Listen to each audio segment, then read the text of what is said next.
Sungguh-sungguh Allah sangat ridho ketika seorang hamba itu makan ketika sesuap nasi dia muji Allah, ketika minum seteguk nasi dia muji Allah. Itu kalau orang diridhoni Allah itu wali betul. Itu untuk jadi wali itu gampang, kamu makan ridho, kamu ninjak buminya Allah ridho seneng, kamu hidup keseharian aman seneng. Nah ini supaya sampean kita semua ngaji betapa panduan Rasulullah untuk menggapai ridho Allah itu banyak yang keseharian sekali. Saking kesehariannya banyak dalam hadis dan itu sahih. Nabi menyebut hal-hal yang keseharian. Hatta ma tas'alu fi fimra'atika, kamu punya uang kemudian istri kamu bisa makan itu ibadah. Bahkan sebagian ibadah itu dicontohkan Nabi yang akhirnya diprotes sahabat. Yaitu wa fi buti ahadikum sedekah, kamu menggauli istri kamu itu ya sedekah. Sampai sahabat bilang yang benar ya Rasulullah. Ayati ahaduna syahwatahu wa huwa lahu ajrun. Masa urusan biologis, urusan syahwat kemudian dia dapat pahala.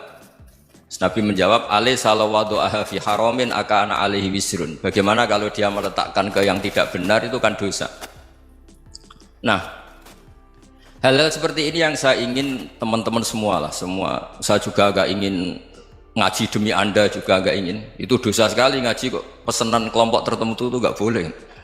Islam itu untuk semua. Jadi ya cuma karena di depan saya jenengan ya seakan-akan jenengan korbannya. Itu ada ilmunya dalam usul fikih itu. Jadi orang itu harus ngaji usul fikih. Nama yang disebut, mungkin Mas Sufyan masih ingat zaman ngaji usul fikih. Nama yang disebut itu tidak jaminan sebagai prioritas perintah.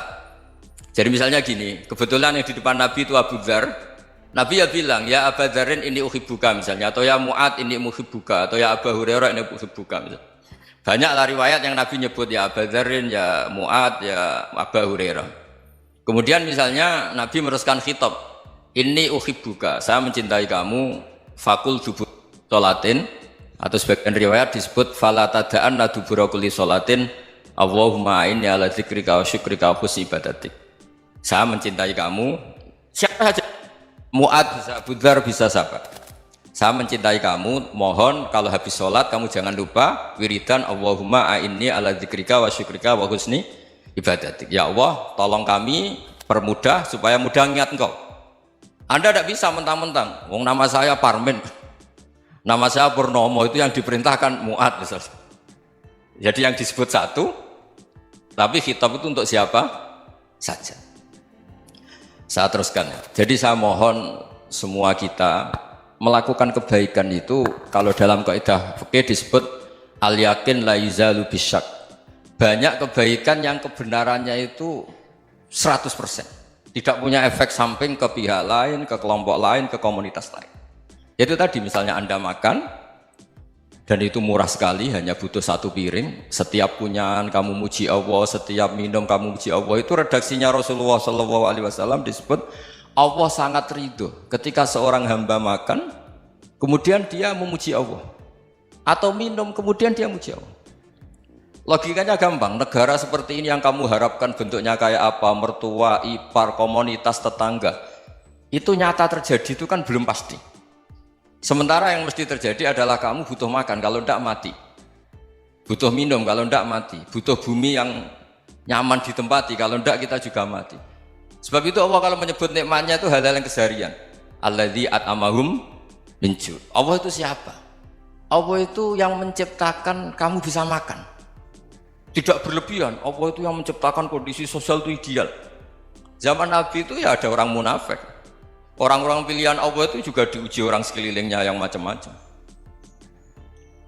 Semua diuji sesuai konteks zaman dan waktu. Nah, tapi ada ibadah-ibadah yang selalu disarankan Nabi. Sampai Nabi itu pernah ditanya, ayul islami khairun ya Rasulullah, Islam terbaik itu gimana? Jawaban Nabi itu unik. It'amut to'am, Islam terbaik itu ya makan-makan, jangan santai-santai. Ketika Allah menyebut beberapa kebaikan, falak tahamal aqobah, wa ma adrokan Allah mal aqobah. Terusannya apa? Fakku raqobah. Terusannya apa? Au it'amun fi yaumin di masghubah. Ya itu acara makan-makan itu juga Islam. Kenapa? Ya bayangkan kalau tidak ada makanan kita mati kan? Kondisi sosial tidak ideal tuh Anda masih gak apa-apa. Tapi kalau Anda tidak makan, Anda tidak minum, Kamu punya istri cerewet masih bisa hidup, punya mertua cerewet masih bisa hidup. Tapi kalau tidak makan bisa mati. Berarti penting mana istri sama makan? Penting mana? Makan. Semoga istri Anda dengar, nanti kamu disuruh makan tapi pulang deh. Itu kalau dibahasakan makan masih memahami. Penting mana nasi satu piring dengan istri. Nggak ada nasi mati, nggak ada istri belum mati. Penting mana?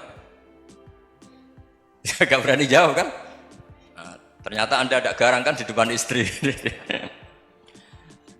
Jadi saya mohonlah, mungkin Mas Sufyan Sauri tadi yang bisa bantulah teman-teman tuh ngaji yang keseharian saja.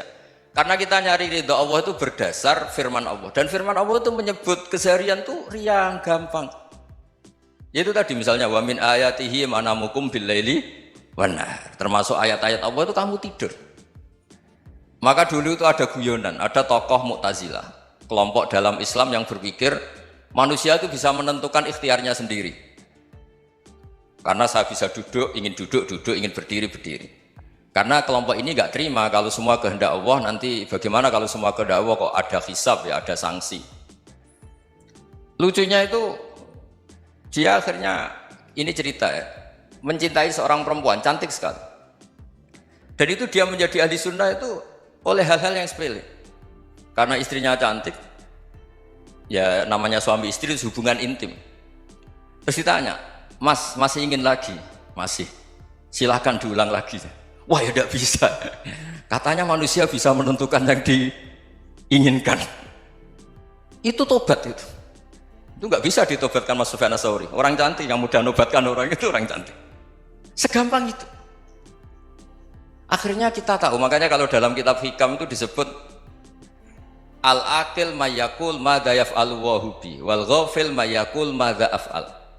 Orang yang punya akal karena sadar ini wilayah Allah, semua milik Tuhan, itu dia tiap hari berpikir besok Allah akan melakukan apa terhadap dunia ini.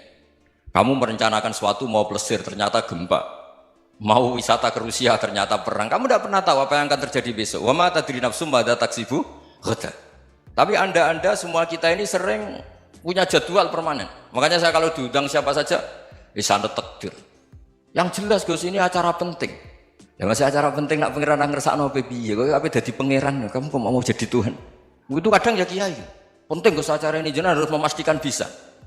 Loh kamu itu yang ngajarin tauhid, sesuatu itu biadillah kok bilang-bilang apa pasti. Kalau maksa terus tak tobatkan kamu kata saya. Ya kalau gitu Gus bilang insya Allah. Wah itu hati saya, fisik saya, roh saya sudah bilang insya Allah. Tidak usah kamu latih kata saya. Nah hal-hal tauhid keseharian itu gampang sebetulnya.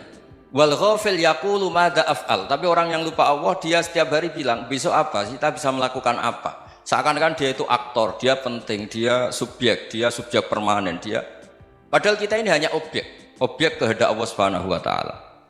Karena kita yakin sesuatu yang terjadi di alam raya ini kita tidak bisa apa-apa. Makanya saya sering ngaji, sering bilang saya, ketika Anda mensifati Allah, dia yang menghidupkan. Sudah itu tanamkan, sehingga ketika kita mati, santai saja. Kenapa santai? Allah punya cara menghidupkan kita. Zaman kita hidup juga gak tahu caranya ngelola jantung, ngelola paru-paru. Kamu juga gak tahu ngelola oksigen yang tidak beracun, tidak ngandung polusi. Tahu-tahu hidup.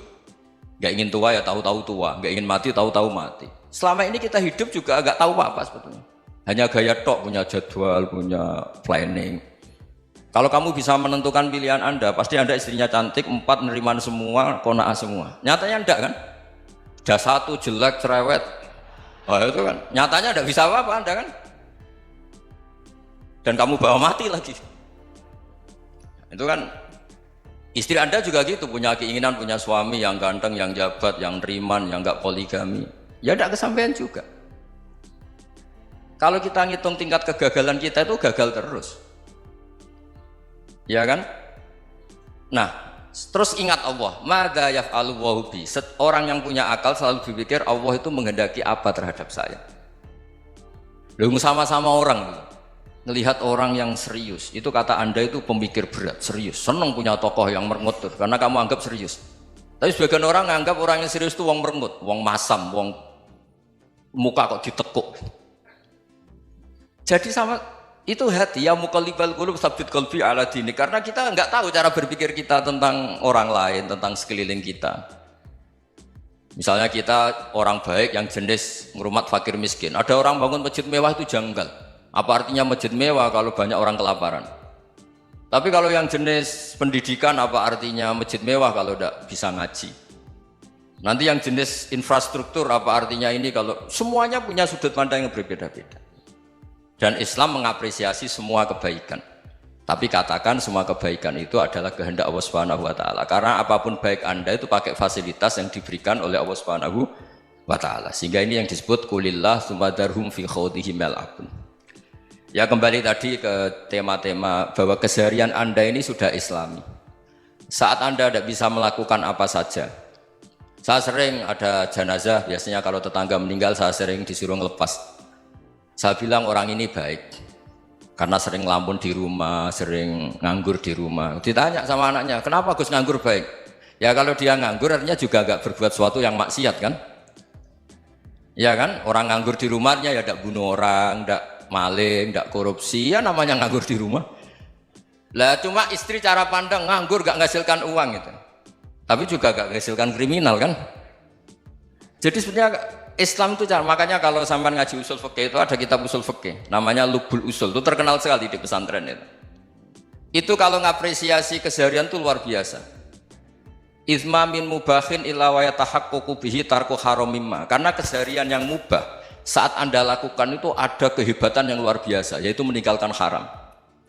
Makanya dulu banyak orang-orang alim ketemu temannya itu guyon sampai semalaman. Itu biasanya yang semangat Islam itu kiai kok tidak tahajud, kiai kok tidak witir. Orang yang sedang mapan uangnya banyak, malam itu tidak kelayaban itu sudah luar biasa. Melawan nafsu supaya tidak maksiat itu sudah luar biasa. Supaya lupa guyon sama temannya semalaman sampai subuh. Gejlok-gejlokan ngenang zaman miskin, zaman kuliah nggak jelas, zaman apa. Melihatnya jangan tarkut tahajud. Seperti ini meninggalkan tahajud, tapi meninggalkannya ini talkul muharramat. Jadi kayak apa hebatnya? Sehingga Imam Ghazali punya riwayat yang agak unik. Hatta takuna ibadatu akhiri hadil ummah iku an-naum. Sehingga suatu saat ibadah terbaik umat ini itu tidur. Itu kan riwayat kontroversi. Ketika Imam Ghazali ditanya, kenapa iya? Kenapa kamu mulai keluar dari rumah itu sudah banyak maksiat? Melihat perempuan yang enggak mahram, melihat fenomena. Tapi kalau kamu tidur itu enggak melihat apa-apa. Tapi juga kamu jangan nganggap tidur itu ibadah betul. Saatnya melakukan fardhu ain malah masih tidur. Tapi itu sudut pandang yang menjadikan kita Islam itu gampang. Jadi saat Anda tidak bisa aktivitas apa-apa, misalnya ada beberapa orang yang lumpuh. Lumpuh itu memang nggak bisa Jumatan, nggak bisa ibadah, tapi dia juga nggak bisa maksiat. Tidur itu memang Anda saat itu tidak bisa tahajud, tidak bisa witir, tapi saat itu ada zina, ada maling, tidak gosipkan orang, tidak bully orang, tidak menanamkan kebencian, tidak hasud. Sehingga tidur menurut Allah Ta'ala wa min ayatihi manamukum billaili apa? Wan nahar. Karena di tidur itu selain ada unsur istirahat, jaga kestamina, juga ada unsur meninggalkan beberapa keburukan. Nah saya mohon ibadah yang keseharian ini kita jaga. Supaya kita semua baca ayat itu fasih. Fasih itu tertanam di hati. Allah itu siapa? Alladzi at'amahum min ju'i wa amanahum min khauf. Dan Allah kalau cerita di Quran itu anna sababnal ma'a sabba thumma syaqaqnal ardha wa syaqqa fa ambatna fiha habba wa inaba wa qadba wa zaituna wa nakhla wa hadaika hulba. Kamu tahu saya ini siapa, kata Allah. Saya ini adalah Tuhan yang menurunkan air, kemudian ada tanaman banyak. Habba wa inaba wa qadba, ada zaitun, ada tin, kalau orang Jawa mungkin ada tela, ada padi, ada mangga, ada pisang. Sudah. Wa inaba wa zaituna wa nakhla wa hadaika hulba, ada perkebunan yang lebat. Tujuannya apa? Mata Allahum, silahkan kamu pakai, kamu nikmati. Tapi karena kadang kita ini punya ide-ide besar. Tadi untuk syukur saja nunggu punya istri riman, rumah baik, tetangga baik, komunitas baik, semuanya baik baru syukur. Lama-lama nanti ada di surga, syukurnya nunggu surga paling kelas A. Itu sudah ada yang menghuni Rasulullah, kamu nggak boleh di situ. Masa untuk syukur saja? Repotnya Masya Allah. Jadi mohonlah Quran yang kalau Anda hafalkan juz sama itu kan ada ayat-ayat yang kayak tadi. Ya, fal yang dzuril insanu ila ta'ami. Coba lihat. Apa yang kamu makan ya? Dari mana? Dan untuk mempertahankan hidup kamu keseharian. Jadi jangan kira ibadah itu harus membentuk komunitas yang versi Anda. Ibadah itu harus yang hal yang mulu-mulu. Kesehariannya Anda alami. Loh ini saya tidak bikin-bikin. Saya ngaji bukan karena berdasar pesanan. Itu ayat yang saya baca kan betul ada ayatnya kan. Fal yang dzuril insanu ila tu'ami anna sobabnal ma'a sobba thumma syaqaqnal ardo syaqqa fa ambasna fiha habba wa inaba wa qadba wa zaituna wa nakhla wa hada'iqa ghulba. Terusannya apa? Mata'al lakum, silakan kamu nikmati. Mata itu silakan kamu nikmati. Ya kayak sampean dikasih hidangan ya makan. Ya sudah makan, habis makan ya minum, habis itu ngantuk ya tidur. Ya sudah normal-normal saja. Kayak apa indahnya Islam. Tapi Anda mencari Islam yang gimana lagi? Nah itu yang diajarkan guru-guru kita, diajarkan sanad kita sampai Wali Songo, sampai Rasulullah SAW. Bahwa pada akhirnya ada jihad, ada perang. Itu dulu memang perang, bukan membunuh, beda. Dulu kita dijajah Belanda ya perang, dan itu normal karena kita dijajah. Jadi ketika orang lain ingin baik sama kita, wa in ahadum minal musyrikin astajaroka ya fajirhu hatta yasma'a kalam Allah. Kalau mereka ingin baik ya kita baik. Makanya ada istilah musta'man, mu'ahad. Kalau mereka ingin damai, berdampingan dengan kemajmukan ya itu yang lebih baik. Karena memang Islam menghormati proses perdamaian. Wa in janahu lis-salmi ya fajnah lah. Kalau ingin damai ya kita harus